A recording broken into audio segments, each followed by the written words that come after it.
Okay, so this week, by special request, will be entanglement theory, and special request also. Yeah, so we'll do a whole week of entanglement theory. Today will be more abstract, and Wednesday we'll look at particular entanglement measures. And we're pretty much going to be talking about what's called the axiomatic approach to entanglement theory, and not the operational approach. Maybe I'll just mention some things about it at the end of next lecture, and then we'll move on to communication. Are you going to follow your second book or these?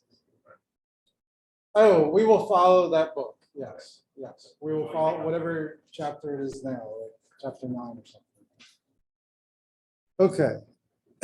And we're definitely not going to, like everything, we're not going to be able to do all the details of the chapter. It's simply too expansive. Okay. And then I sent an email about the final projects. So, you know, if you haven't been thinking about what your final projects will be, you should start thinking about it now.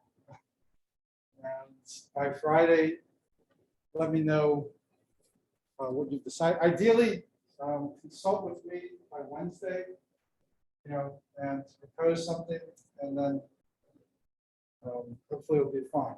Otherwise, I'll suggest something different. But what I'm looking for is for you to look. Okay, there's the textbook. There's like a zillion references in there, right?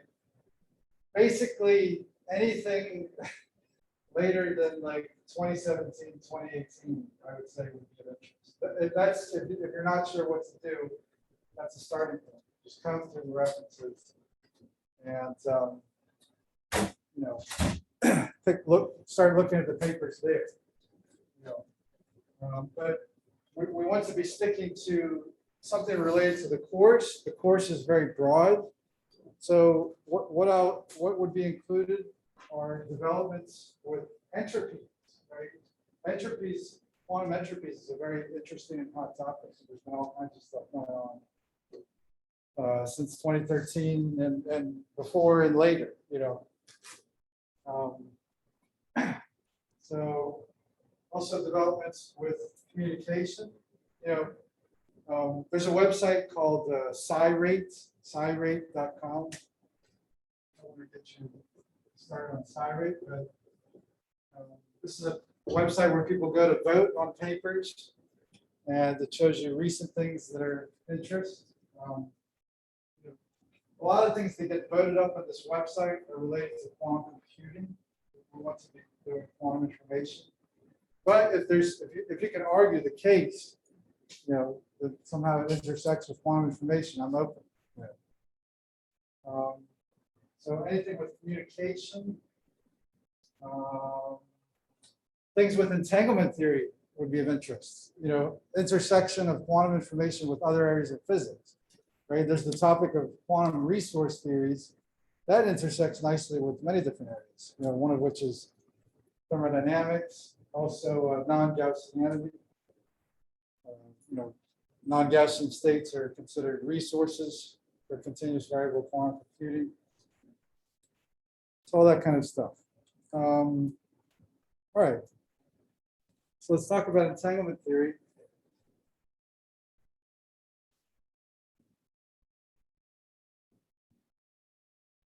Also known as resource theory of entanglement.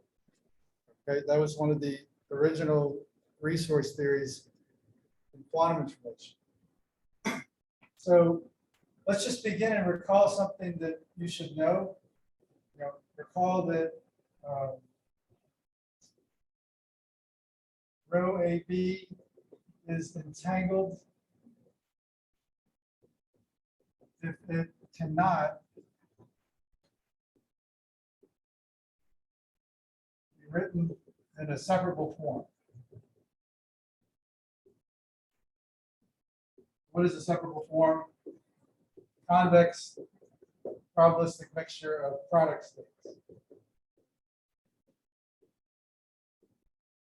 Okay. So Px is a probability distribution, and tau x and omega x are states. Okay, and some things to remember that we talked about previously. Since we talked about it previously, I won't go into detail. Deciding if a pure state is entangled is easy. You just use the Schmidt decomposition. Okay, that was something we talked about a while ago, but I'll just write it down. A pure state psi AB is entangled if and only if its Schmidt rank is strictly greater than 1. Right? So remember the Schmidt decomposition, I'll write it. Schmidt decomposition, your state vector is like this. Right, going from 1 to R is the Schmidt rank, and then lambda I. You have these orthonormal bases. I'll write phi I. These are orthonormal, right? And you know, if these coefficients are distinct, then the Schmidt decomposition is unique.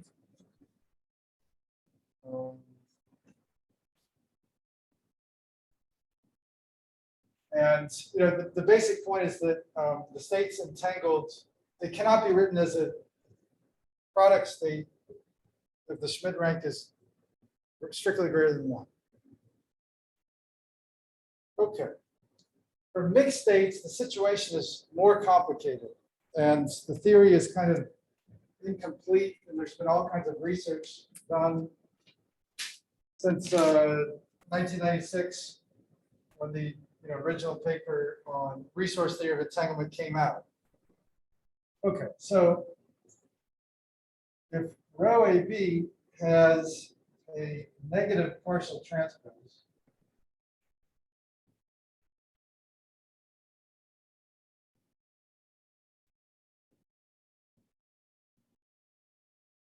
so what does that mean? You compute the partial transpose, and if there's one or more strictly negative eigenvalues, then it's said to have a negative partial transpose. So if it has a negative partial transpose, then it's entangled.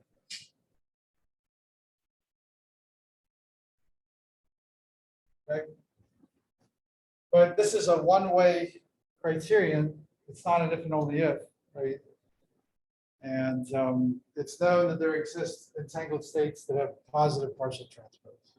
So they're kind of weakly entangled.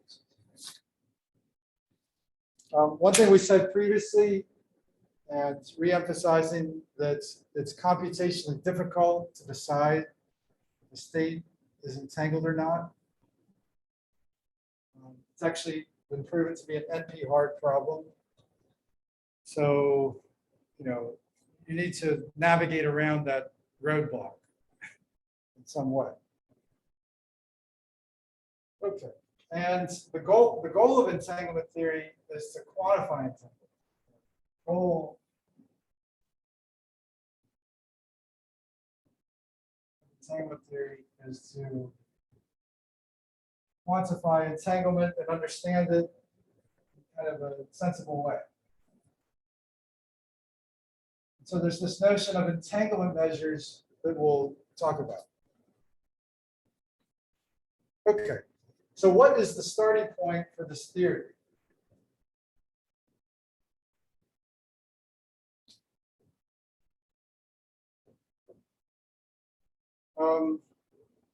We want to develop a set of physical operations that you can enact on a bipartite state under which entanglement does not increase. So the sensible thing is that local operations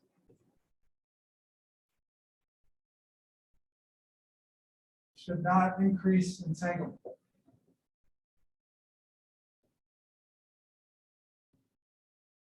Right? Entanglement is a kind of correlation, right? And correlations cannot be increased by local operations. If you do local unitaries, it's just kind of like changing the way you look at the state. the local perspective, and so entanglement should be actually invariant under such operations. Okay, so that's the first thing.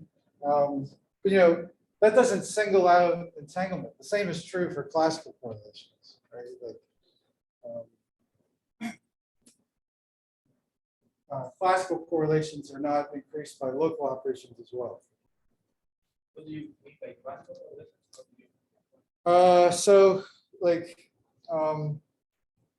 this, like a separable state has classical correlations, right? Like what is an example separable state would be a completely classical state like this. This would be like the outcome. It's called shared randomness, the outcome of a coin flip. 0 could be heads, 1 could be tails. And so Alice and Bob would randomly both share 0 or both share 1. That's strictly classical correlation. My question is if there is any, if along the lectures, we're going to explain any quantifier or something called. For classical correlations, mutual information. Doesn't it also include quantum? It would also, yeah. Yeah. So we're about to give the second, it's going to be local operations and classical communication. So, okay, the other thing is that classical communication, entanglement,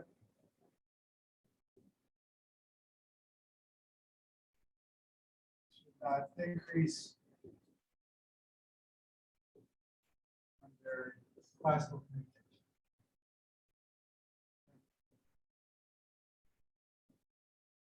There has to be some kind of quantum interaction that increases entanglement. The other idea is that, so that these operations, local operations, and classical communication, this is abbreviated LSCC, and these are taken to be free operations and entanglement theory. Okay, so it's like you can do those things for free at no charge. Okay. I'm always confused about there is a way to define classical communications. We're going to do that. We're going to do it very precisely, and the kind of notation we've developed in the course. Yeah. This is going to be very precise. Hopefully. So the thing to remember is that separable states that are unentangled and thus not resourceful in this resource theory, they can be created for free by LOCC. How does that happen? In the background, the double line means classical. This X can be chosen randomly according to this probability distribution. The classical information can be copied, unlike quantum information. Classical information can be copied, sent to both of them. And then these boxes are like preparation boxes. There, X. And then they got a separable state for free, right? So like this was the classical communication, this was the local quantum operation. And everything is with respect to some bipartite cut. We imagine that Alice and Bob are in distant laboratories, and the only thing connecting them is a classical communication model. But inside their laboratories, they can do whatever they want. That's the kind of thing we've been imagining throughout the course, that we make no computational restriction. So in their labs, we allow them on.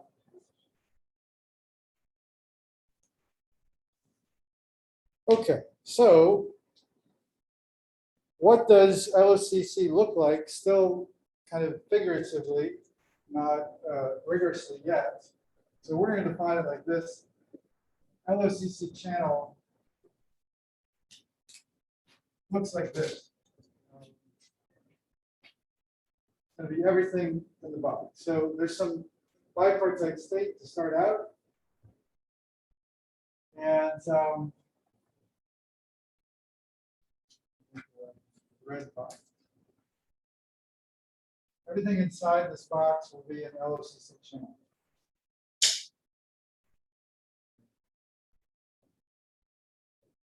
Okay, so it looks something like this. Alice goes first, does a quantum instrument. We learned about quantum instruments. They accept a quantum input and have as output a classical system and a quantum system. So that's round one of an LSCC. And then this is fed as input. How do I draw it?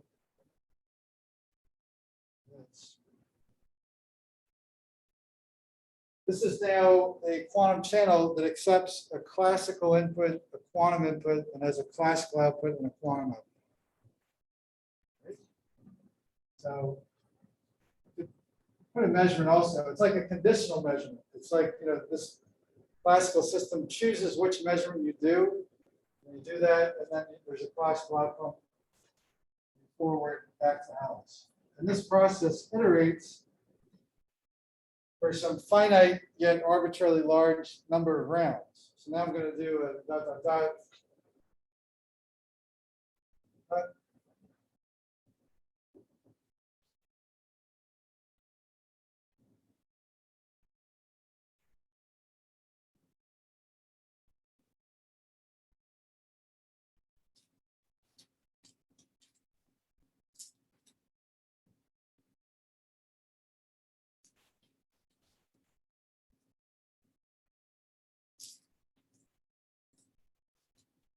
Like that.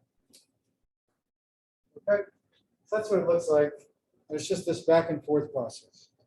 So now, the LSCC channel is composed of a finite number of one-way LSCC channels, and that will describe.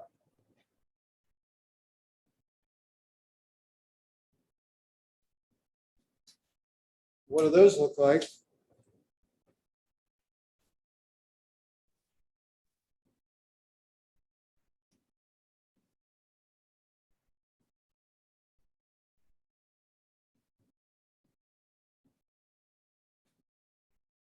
So I guess we'll draw this first one. Kind of this first part.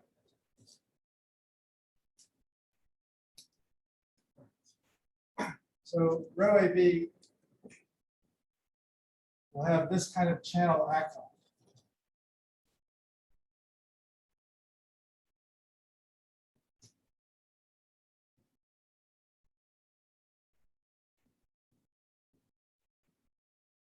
Okay, and it's a one-way LSCC channel. So what does that mean? These EXs will be part of a quantum instrument, right? And then each of these will be channels. So technically, the way that we're drawing it is, let's make a drawing for this one. It's going to be slightly different from what's depicted here, but when you start concatenating them, it'll be all equivalent.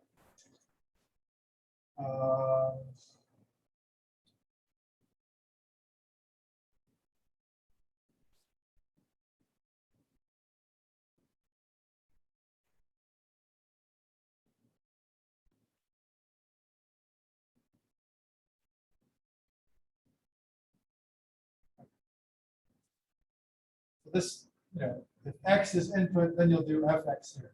Okay, so what are these maps?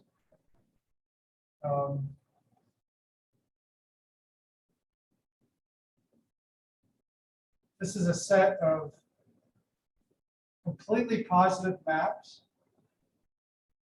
such that the sum map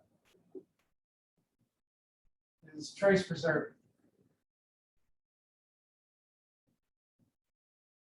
We want to ensure that the overall bipartite channel is a legitimate channel. So the whole thing has to be completely positive and trace preserved. Okay. Then this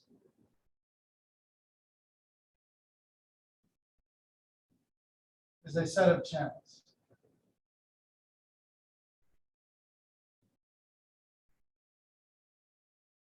So each of those is completely positive trace preserving. Okay.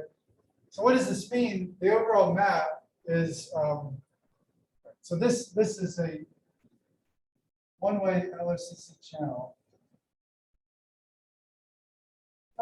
There's a direction to it, right? One way, it's from Alice to Bob.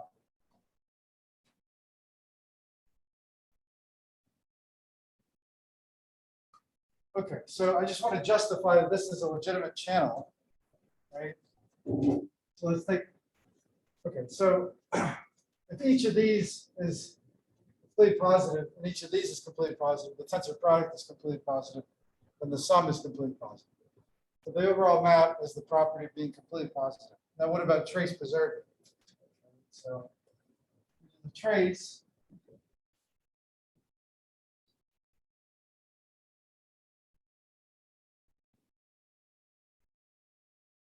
this is worthwhile to think about.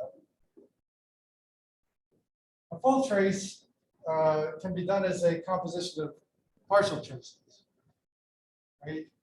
So the output systems A hat and B hat. Okay. Trace is linear, as you know. So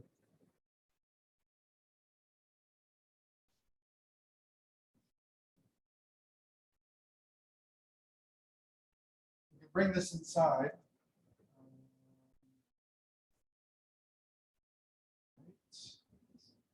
And write it as a composition.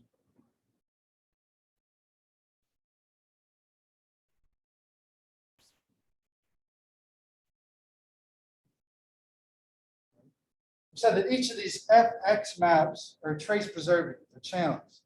So that means a trace over the output, it's like the map goes away, right? And it's a trace over the input B. So trace B hat X.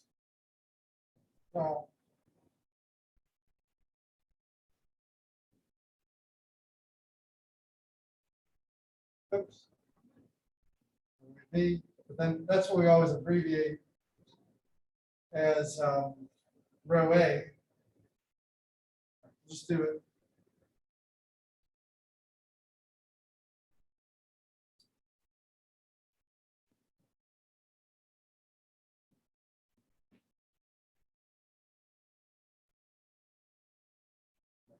And then the thing we said is that the sum map is trace preserving. So then that means, well, now we have the sum map. And this is the same as trace of A, row A, which is 1. You know, that means that this is equal to trace of the input, row A, which for a state is equal to 1. Okay. So let's just, you know, kind of a lengthy argument to justify that this is a legitimate channel. And the way that you should think about it is that because this is the set of CP maps such that the sum is trace preserving, that's why I drew the figure this way. It means, you know, this corresponds to like a measurement with a post-measurement state on system A hat, and then the outcome X probabilistically becomes the classical letter X, like in a quantum measurement, and that's what gets transmitted in. Okay. Why don't we go ahead and explicitly talk about the classical communication issue, how to write it mathematically, right? So you can think of this map arising as a concatenation of 3 steps. First of which is the quantum instrument, then the classical communication, then the local operation of Bob. Okay. So let's write it like this. It can be realized in 3 steps. And some of y'all, for your homework, you had to do something like this with teleportation. You had to write it as a concatenation of 3 steps. I think at least 2 of you, Connor and Sage. So what are the 3 steps? First, local Alice channel. So what is the local Alice channel? It's going to be rho AB goes to X.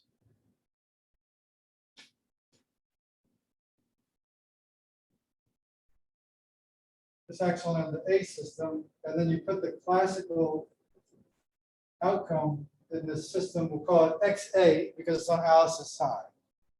Okay. So then, what is the next step? Classical communication.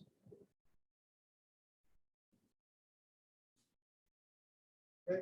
And this will write explicitly as a quantum channel. So suppose the input is tau XA, then it's just like this. I'll write it in two different ways. You'll see that they're the same.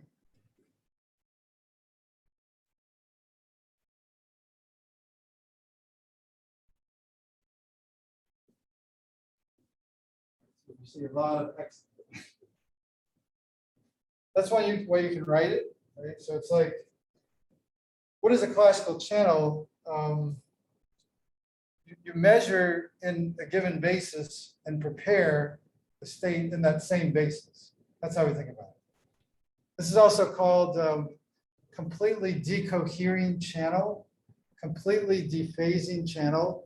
It's where all, for a density matrix, all the off-diagonal elements are lost. They're set to 0. And the only ones that are retained are the diagonal elements in a preferred basis, the classical basis. Okay. And then another way you could write it is like this.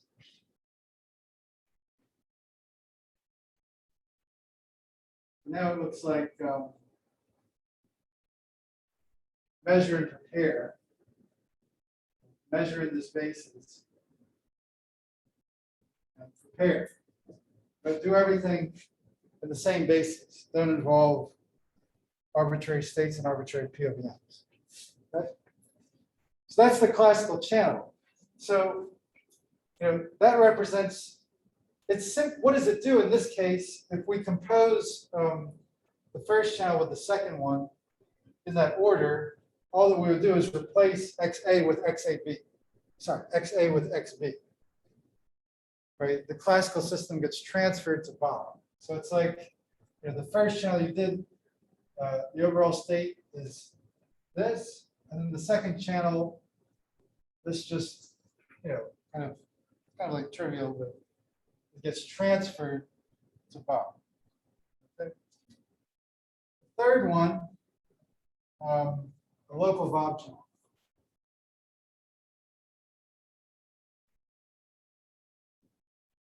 So the overall state at this point will be something on, it's a local Bob channel, so it only acts on X and B.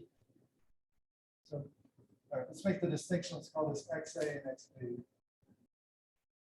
So in an arbitrary state, omega XB B, this will go to, and this might look a little funny, but it's really like, you look in the classical Bob system in this basis.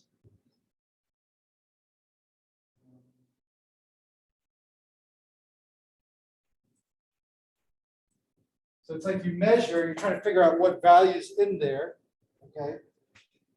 And then you have that value, and this is now, this is a contraction of the XB system. So what's left is the B system. And on that system, you do this channel FXBB hat. Right? And so those are the explicit steps of one-way LSCC. This one probably looks the most confusing of the three of them, but literally what it's doing is it's saying, condition on the classical value in the system. How do you figure out the classical value? You have to measure in the basis in which the classical system is represented. And based on the classical value, do the map fx. All right? And then, like the homework exercise, if you compose these three, you get this. Okay? What happens is that the first step, the state is this. Second step, XA goes to XB. And then the final step, it's like this, the X system goes away, but you figure out what value's in there, and you do FX on the B system of Berwick. There you got this. All right, and then this explicit 3 steps is how we will analyze entanglement measures and show certain properties of them. And specifically that they're not increasing under LSCC. So the non-increasing under LOCC is an assumption? Or is Sorry, I should clarify. We take that, we will take that as an axiom, but then we'll want to prove like a stronger version of that for certain entanglement measures. And then for that purpose, it's helpful to think about this explicit that is one-way an LSCC. action, right? Yeah, so we're about to get to that. All right, good. So that's one-way LSCC. Oh, there's a point that I want to make. Okay, this is a one-way LSCC channel to get, and that's from Alice to Bob. To get a one-way LSCC channel from Bob to Alice, this part, just flip the roles, right? So then these would become the maps that are part of a quantum instrument, and these would be the quantum channels. And then you would successively compose them, okay? And when you do so,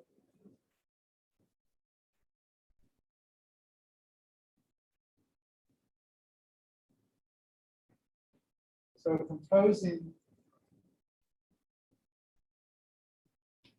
one of the LSCC channels, and these are A to B, B to A. The final channel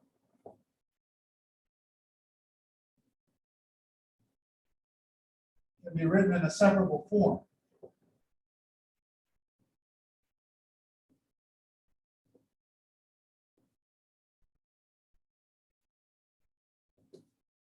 Right? So we use L for LSCC channel. And the separable form will look like this. So we use a different index Z. And this index Z will be like a superindex, okay, that it represents all the classical information exchanged throughout the protocol, okay?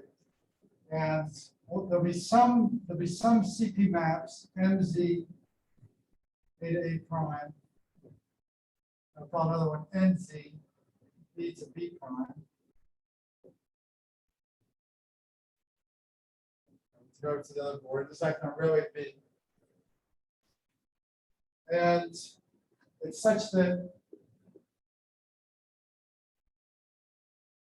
these maps, these sets, these are sets of CP maps such that L is trace preserving. Right? So that's what you can say.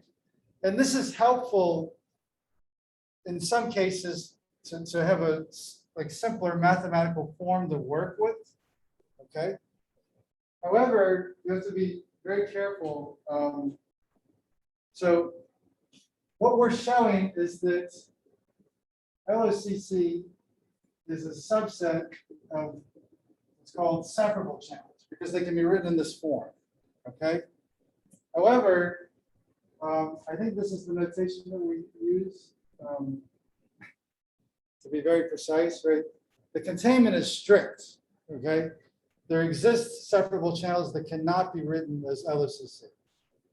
I'm not going to get into the proof of that or examples. It's kind of like outside of the scope, but I wanted to. Okay. But can you remind me the definition of separable channels? Are they It's that don't- exactly this. that don't create entanglement? Oh, that is true. Yes, that's a good point. So, you know, that's a very good point. We do it in the book. I didn't do it in the lecture, but you can kind of see it. If this acts in a separable state, the resulting state will still be separable. Okay, so it said that they're called separable channels because they can be written in this separable form. Okay, but there exists channels even outside SEP that are called separability preserving channels that preserve the set of separable states, but that cannot be written in the separable form. For example, the swap channel. That can create entanglement, but it preserves separable states. Yeah. Do we get like group structure out of this? If we, A what? A group structure? yeah, do we need group structure in these LSCC channels? If we compose LCC channels, we get another LCC channel. And also like the inputs. Like, remember we talked about groups, or we talked about group structure on like states and like we talked about the control channel. Yes. It like preserves like structure in the state. Yeah. Is there, like, I don't know if there's anything we can say broadly okay. regarding a group structure. I can say that the twirl channel is an LOCC channel. The way that that works is you pick a unitary at random according to some classical symbol, send the classical choice of the unitary from Alice to Bob, and then Bob does the same thing. And then it realizes the unitary bilateral twirl. Okay.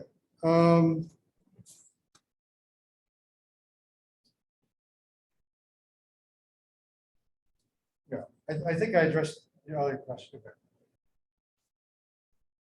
All right, so what is the basic, let me write this. Yeah, I mean, you have this, be careful. Okay, so basic axiom of entanglement theory. My confusion is why should it be an action and not a theory derived from the definition? Why should we add more actions if it was already defined? This is the starting point for defining an entanglement measure in an abstract way. We could define examples. So what we're going to have is this basic axiom and then show that various quantities satisfy that basic axiom. There's just going to be one axiom. So let me write it and then we'll return to the discussion. So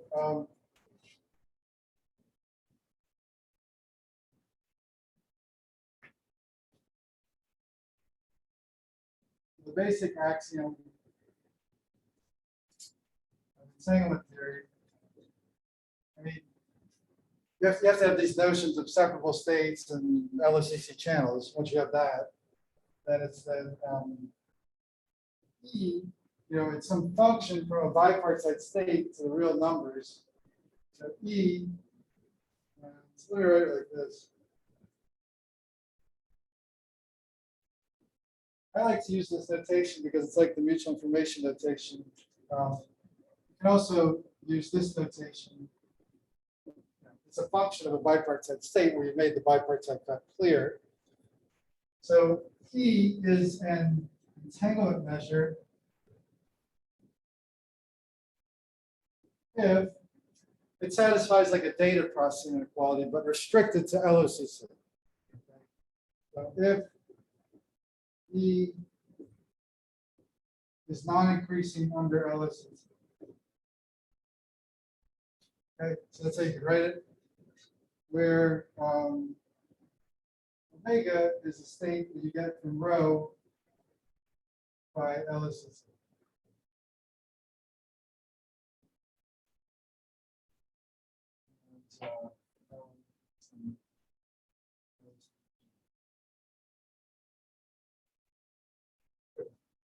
And this should hold for all rho AB, for all LOCC. And we're sticking to finite dimensions. So that's taken as the starting point and with the axiomatic approach. And then there's some basic things you can derive from that, and that will do. Do you have an idea for a different approach, or like, or are you suggesting there's something like unnatural about this approach? No, I was just trying to understand what the statement is, because my conclusion was that you provide the definition of what a tangled state is. That's right. Yeah. And then I was expecting to prove that LOCC doesn't. Oh, okay. So we can prove that LOCC, like if it acts on a separable state, you still get a separable state. Sure. Let's do that. No, I do. It's clear? Because Okay. it's clear because the channel is about Okay. But then this is taken as the basic, like the point is that if you're going to propose some function as an entanglement measure, it had better satisfy this. It's the same principle that we used if you were to propose a distinguishability measure, right? The basic principle is that a distinguishability measure is a function of two states and should not increase into the action of a channel acting on both states. Right? So it's very similar conception. Okay. We'll clarify it's an action of the measure. Of the, Yeah. Look at the word axiom. All right. Okay, so and let me just write, I mean, I've said it a few times, but it's the restricted data processing.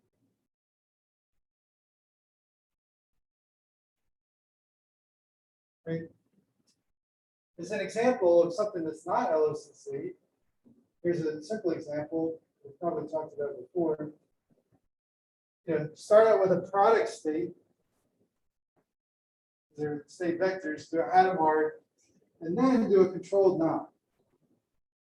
This right here is a quantum interaction, and then you get 5+, right? So, by means of this controlled knot, which is quantum interaction, you need either a quantum communication channel to send this qubit over a quantum communication channel to do the CNOT locally, or you need them to be in like the same location and then do the CNOT.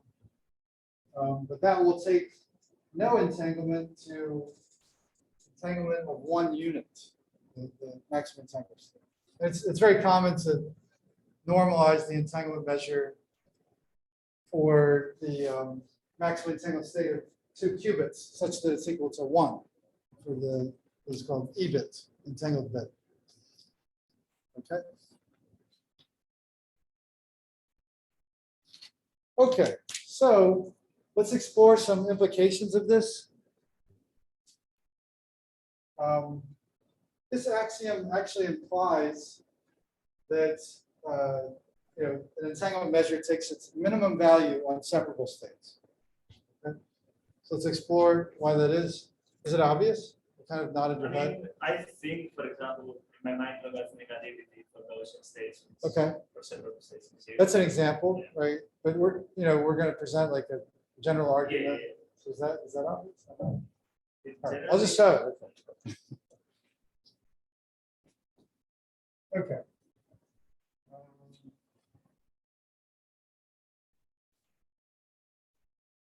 And it's the same. It takes the same value for all separable states. That's the other part of this. That's for any possible entanglement. All you need to prove that is this. Okay.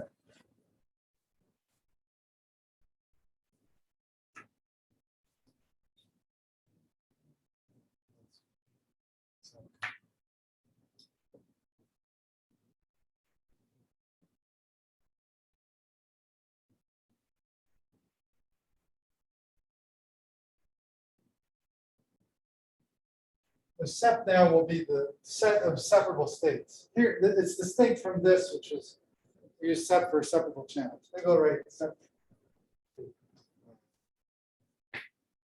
separable channels. Okay, so why is this the case? I'll show you the argument. I'll just show you a picture, and then like, actually, we can use this picture. So I'm going to put primes on these. And then suppose this is an arbitrary initial state. What is an LOCC to get from this state to this state? Where this is a separable state, right? This is the picture we drew before for a separable state. What is the LOCC? Throw away. Just discard A and B. Local operations, gone. Classical communication, local operation. So by that, we get that E, A, B. I won't even draw any math. I mean, yeah, I guess I didn't do it in the notes. So we'll call this rho, we'll call this sigma.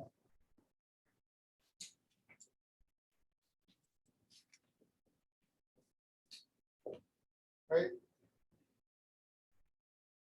Okay, but then this was true for an arbitrary rho, right?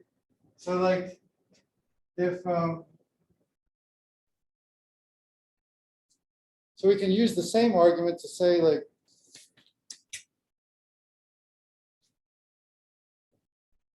let sigma prime, A double prime, B double prime be separable. Right?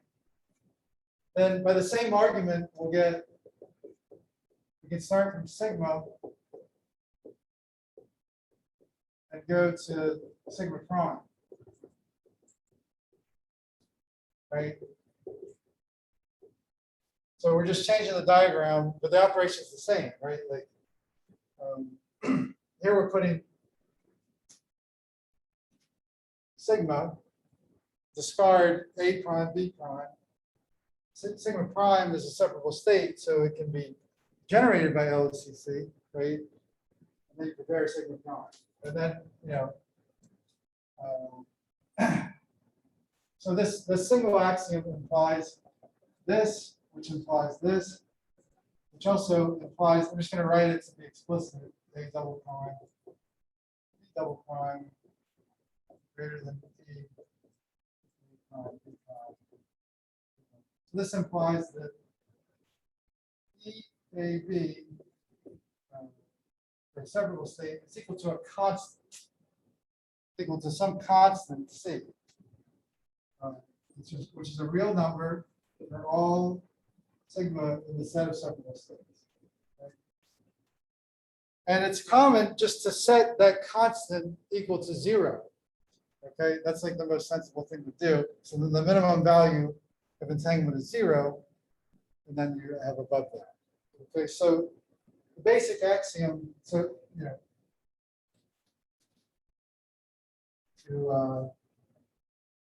so I'm going to write common to tract C. So then, you know, it implies that prime sigma 0, all sigma in the set of separable states. So what can we conclude from this? Two things.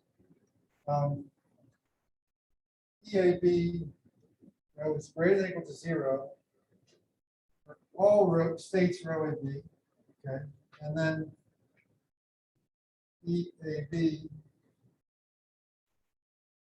sigma equals 0 for all sigma in the set of separable states. Those are, you know, two nice implications. And this kind of thing actually happens for any resource theory. You have free operations, you can make the same one. Can you explain that one again? You have sigma prime is equal to all of that. This one? Yeah, this one. It's the same thing, right? I'm just saying, like, we want to get this inequality, right? So the question is, what is the LOCC to get from sigma prime to sigma? So it's just trace over A double prime, local operation, trace over B double prime, local operation, do an LOCC to prepare the state sigma because it's separable. Every separable state can be prepared by LSCC. Yeah. Exactly this diagram. Classical communication, local operation, local operation. All right. So, okay. I'm going to write down some desirable properties that not every entanglement measure has. And then the next lecture will focus on one or two entanglement measures that have many of the properties.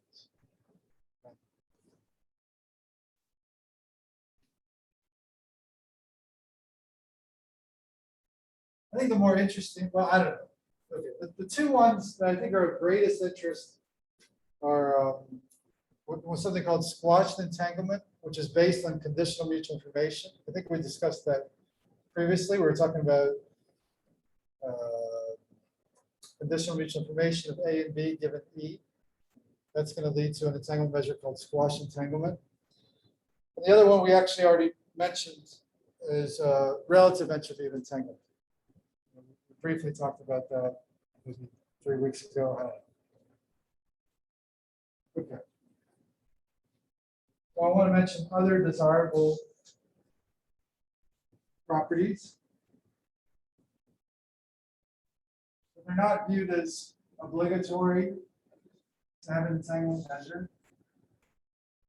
Okay. So other desirable ones include faithfulness. That's like with a norm. Okay. So faithfulness is the measure is equal to 0 if and only if sigma is separable. Right? So one way we get automatically for free. If sigma is separable, then the measure is 0. Faithfulness is the opposite direction.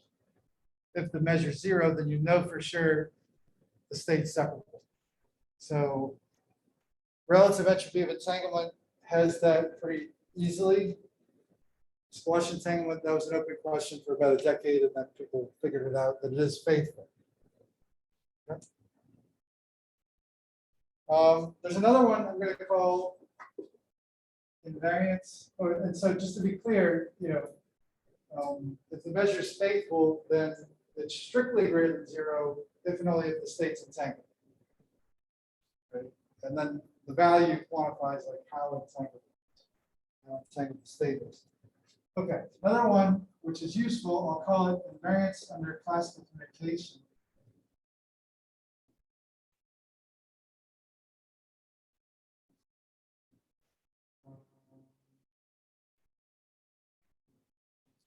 You can also call it, some people call it flags. Some people call it direct sum. This is the property. So suppose that we have a classical quantum state.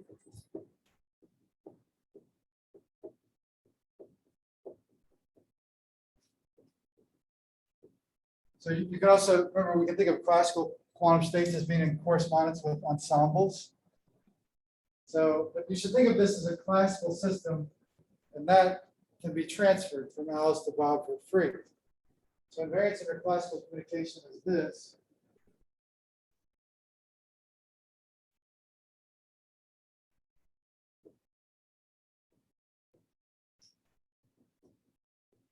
Now there's this other thing which is like this flags or direct sum, that it is a convex combination. It's an average of the entanglements of the individual states. Okay. We can also write this as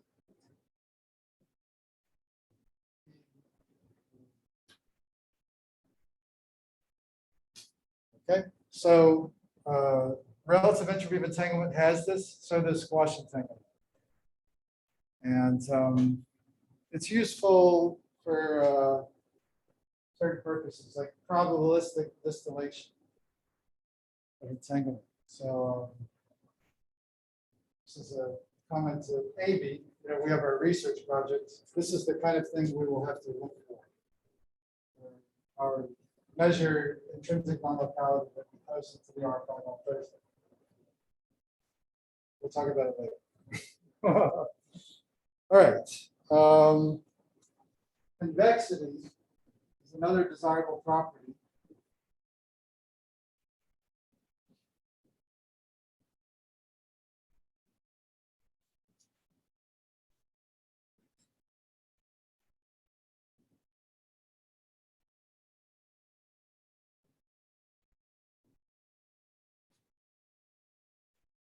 This.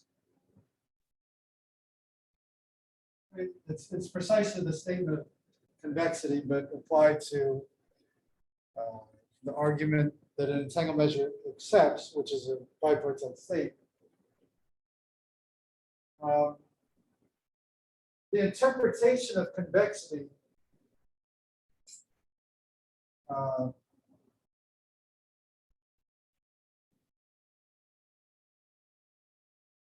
is like the loss of classical information. Okay. Why don't we, we'll return to this later, okay? But if the measure has this property, like invariance under classical communication, then convexity is a consequence of that. Convexity can be understood as related to how entanglement decreases under the loss of the label of which state is there in the ensemble. So like, yeah, this is the average of the entanglements. And then if you lose track of the classical label, like if both Alice and Bob lose track of the classical label that identifies which state it is in the ensemble, the average state becomes this. Convexity says that entanglement does not increase under loss of this classical information. Okay.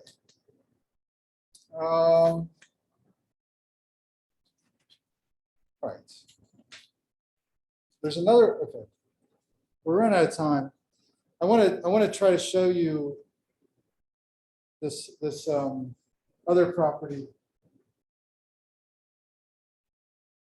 called selective LSCC monitors.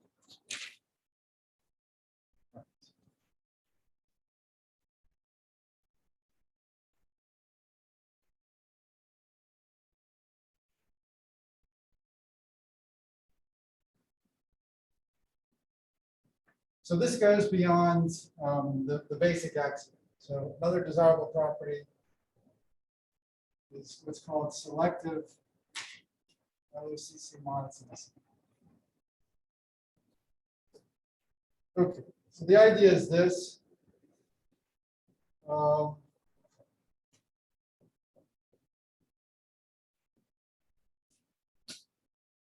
going to let this be a collection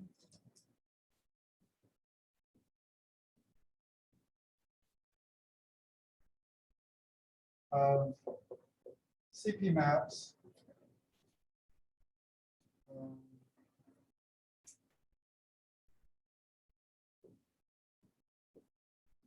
such that the sum map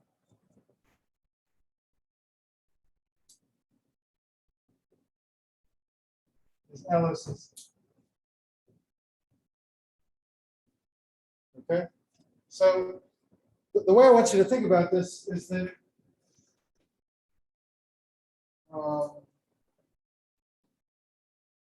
we drew this picture of LSCC.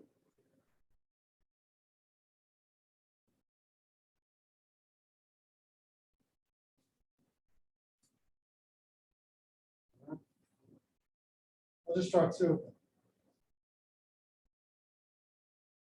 Okay, and each of these measurements has some number of outcomes. Right, so it'll be labeled like X1 and X2. So we could, for example, suppose that this set had just size 2. And suppose that X1 could be 0 or 1, And the same for x2.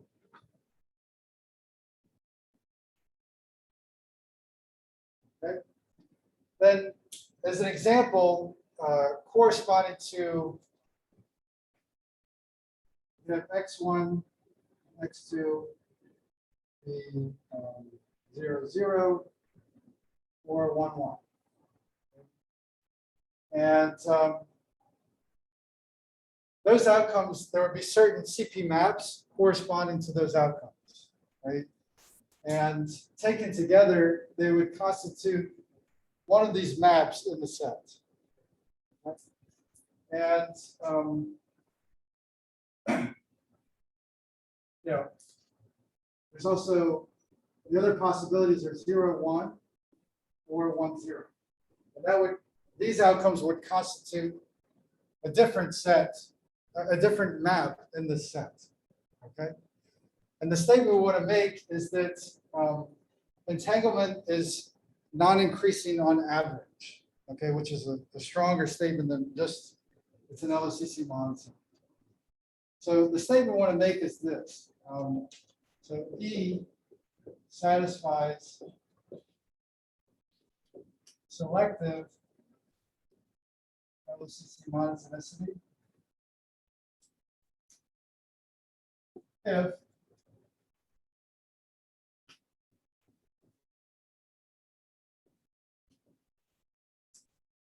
and this should not be confused with convexity. I'll return to that point later.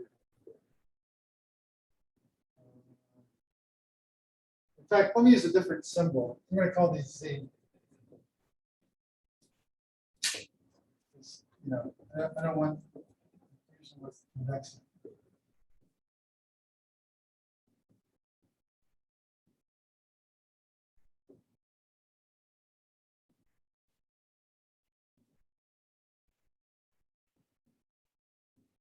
Omega Z will be LZ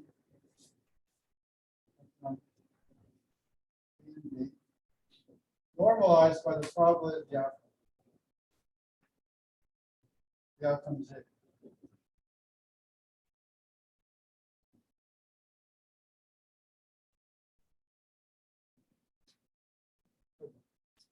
So a way you can think of this, what I'm trying to say here is that through this LSCC, there's all this classical data exchanged. Right? And then you could group together certain classical outcomes. And through this LSCC, you realize an ensemble where this each member of the ensemble is the state omega Z conditioned on the classical outcome Z. Okay, so like conditioned on certain classical outcomes, you realize a certain post-measurement state. And the statement here is that the entanglement, even the average entanglement at the end cannot be larger than the initial entanglement. Right? The statement we were making previously, so LSCC monotonicity is just like this.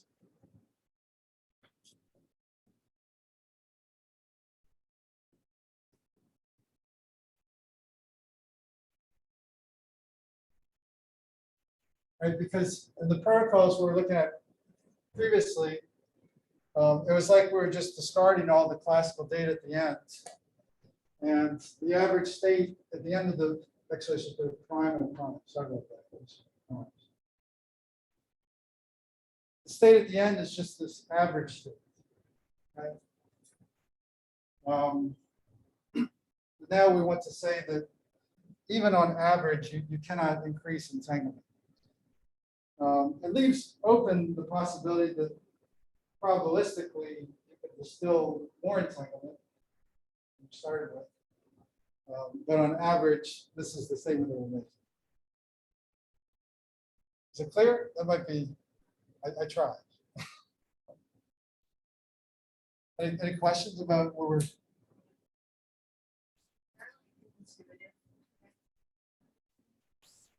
The intuitive connection. Why is this useful? So some protocols, they have like a success, like, you know, if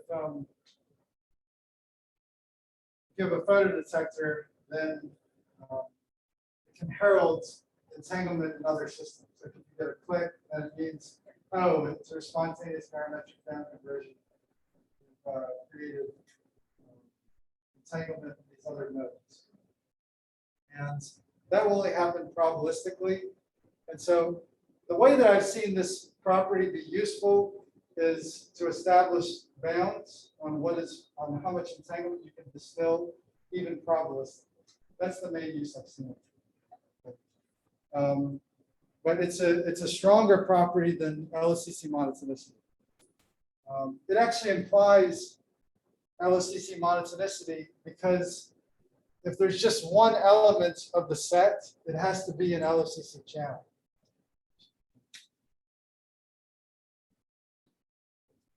Okay, so if there's just one element of the set, it has to be an LSCC channel.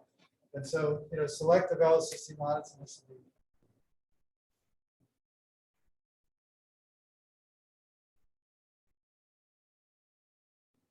implies LSCC monotonicity. And so it's the stronger property, and so we'll prove that relative entropy of entanglement, squash entanglement satisfy this property. Okay. What I want to try to do in the remaining time, we have about 10 minutes. I want to suppose two basic things. That E is it obeys data processing or local channels, and then obeys this invariance of classical communication. And then from this, we can conclude that it obeys selective LSCC monotonicity, which then implies that it obeys LSCC monotonicity.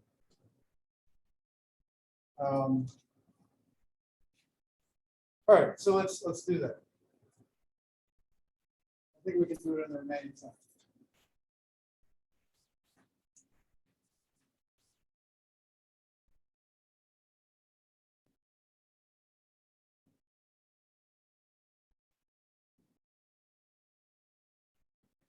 Okay, so this is going to be a lemma.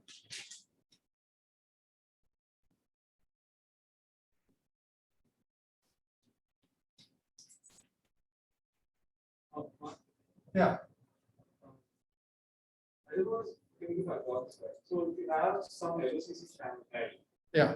and you kind of split up the classical outcomes in Yeah. a specific way. So those will have some probability of being in one set or the other set. Yeah. So you could probabilistically increase entanglement. Yeah.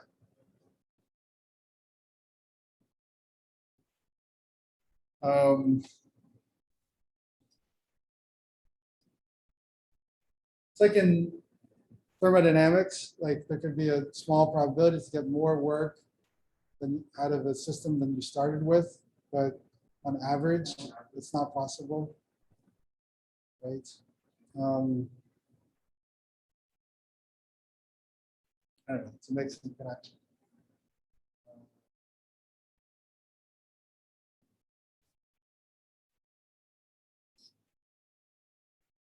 I'll try to think of an example of this for next time. This should be simple. Let's do this.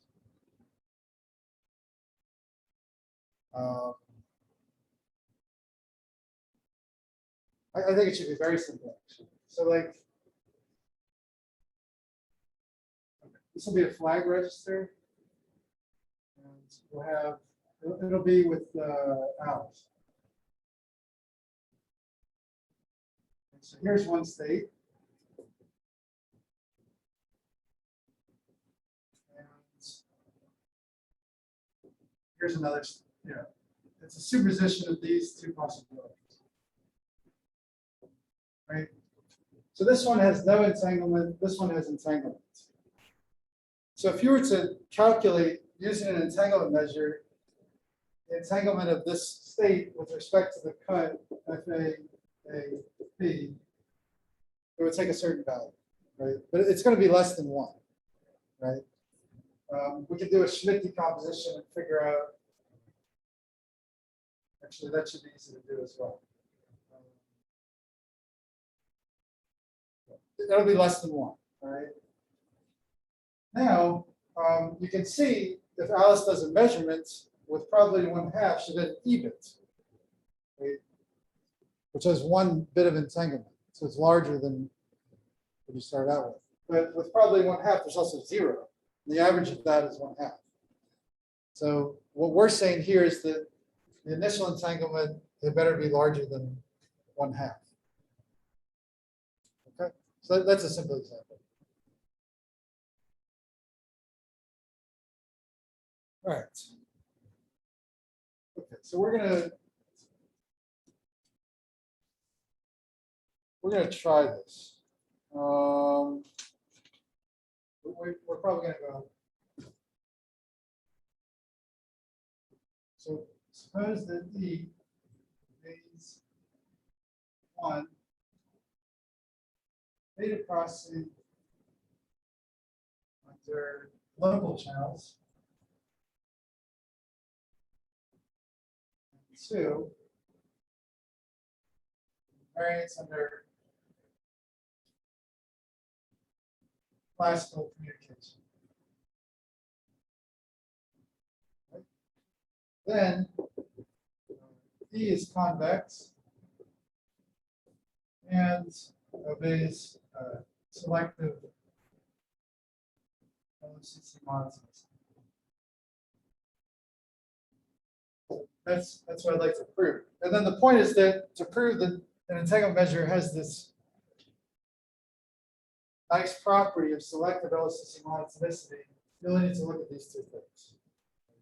And then we can look at examples of this with relative entropy of entanglement and squash entanglement.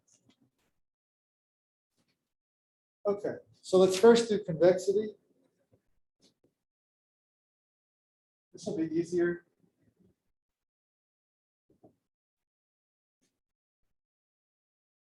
So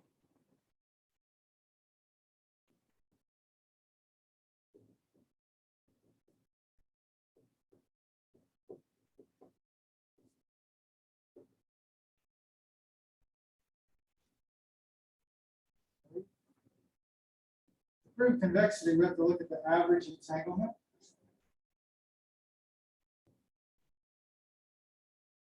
Right? So if it obeys invariance under classical communication, you have B and A. This equality holds in the overall state. That was the property we stated. And data processing under a local channel, so discard X. Right? Discard X. The reduced state, if we trace over X of rho XAB, is this thing. And then we get convexity, right? So in the case that an entanglement measure has these 2 properties, that's how convexity can be understood exactly as the loss of a classical label. And when we looked at joint convexity of relative entropy, this is precisely the way that we proved it then as well. And understood this kind of thing. Okay, so the more tough thing is to prove the selective LSCC monotonicity.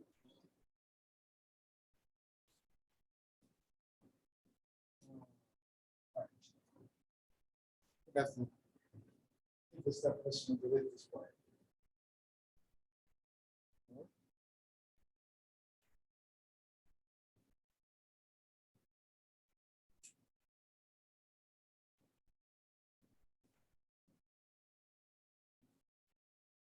Okay.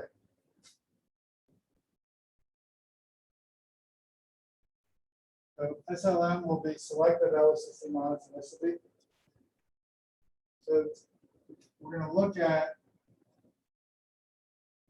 one way LSCC channel of this form. Sum over K and L. So we'll have 2 indices, K and L. K will be the classical symbol that we will keep, and L will be the classical symbol that will be lost. Right?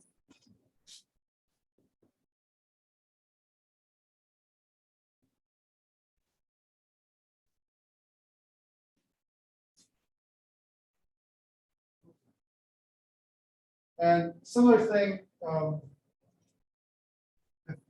this sum map will be trace preserving, and then each of these will be a quantum channel. Each of these F maps will be a quantum channel. Okay. So we'll use a superindex.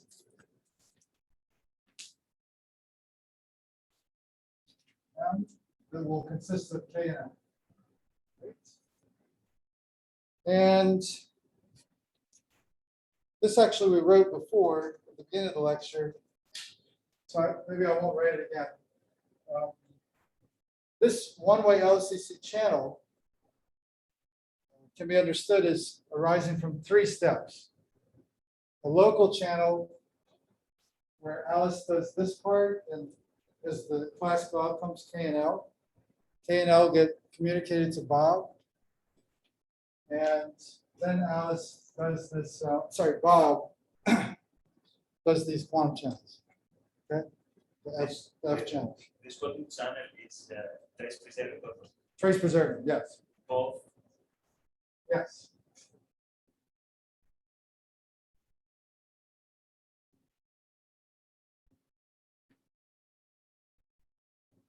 Quantum channel.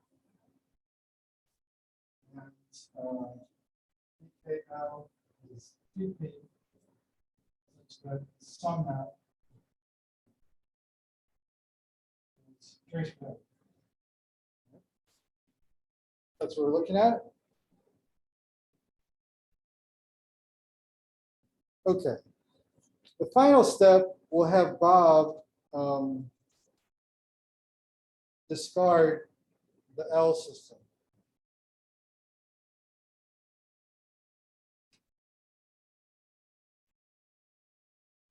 Okay. Let me write the steps for you. Because we're kind of like running out of time.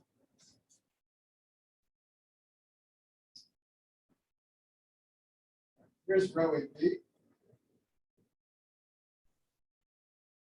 This first part is done. We're going to call this MA, which is K and L.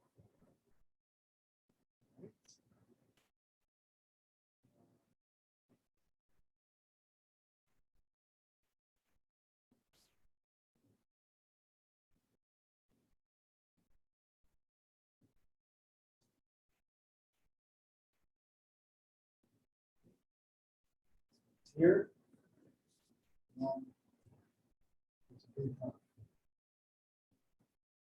So let's call this 1, 2, 3, and 4. And we want to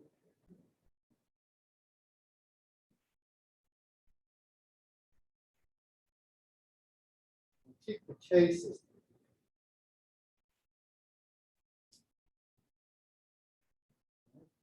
This will become MB, which is KB and LB. And that will select which channel you do, and then at the end we'll keep KB. And that will be the label for the element of the ensemble at the end, which here we call Z. Okay, so what are the steps? It's actually, once you have all the setup, it's very simple. So this will be the entanglement of the initial state, right? Then under this local channel, it does not increase, right? That is what we said. Suppose it obeys data crossing your local channels. So it does not increase. We have A prime MA. So this is, and the entanglement changes going from step 1 to step 2. All right. Now in step 3, MA gets transferred to Bob.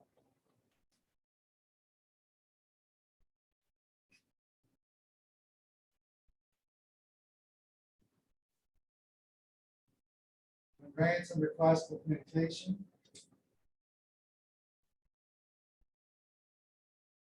This equality holds. All right. Now,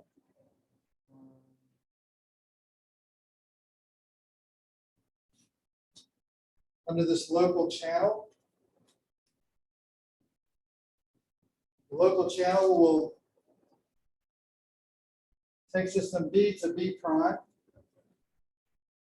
It'll discard the L system. So what we're left with is entanglement of A prime, B prime, and K. Okay. And on the final part, remember with this invariance under classical communication, we said, oh, if there's a classical system on either side, we could write it as a convex combination of the entanglement. And that's the final step.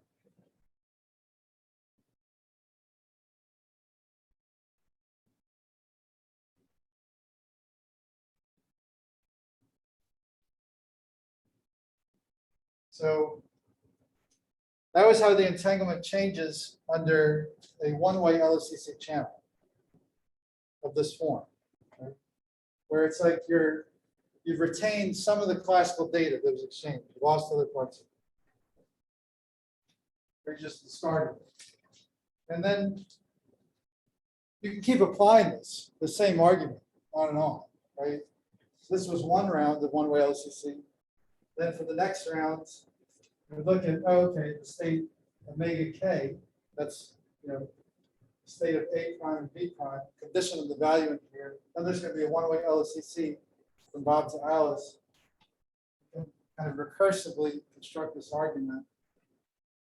And keep iterating this whole sequence for all the rounds of the LSCC protocol. And then at the end, we'll just end up with these conditional probability distributions, which can make a joint probability distribution, and a super index that you can then label as sigma. Okay, so that's the statement. Entanglement does not increase on average. You have these two properties. All right. Any questions? All right, so I'll see you Wednesday, and we'll focus on relative entropy of entanglement and Washington.